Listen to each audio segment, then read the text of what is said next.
I think the most important thing starting out, not so much as a faculty member, but really as a dean or a provost, it's probably true in any organization, is to get to know people, because as one of my graduate students told me, people want to know you care before they care what you know.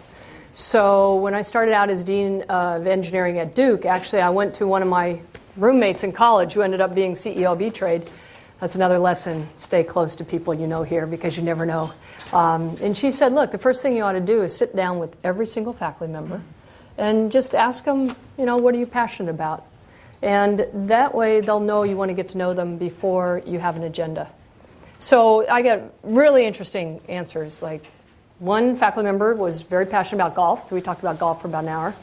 And another faculty member was very passionate about engineering education, and we talked for 2.5 hours. And I finally said, look, you can go to dinner if you want with me, but I got to eat. So I think that was my biggest lesson, was what Kathy Levinson, who retired as CEO of E-Trade, took them public, told me, is sit down and get to know people. So when I went to Hopkins as provost, we had many faculty members, over 2,000, so I couldn't sit down with everyone, but I sat down with all the department chairs. And the way I did that was I just had the lunch with the provost. And that had some unintended benefits, which we'll talk about later.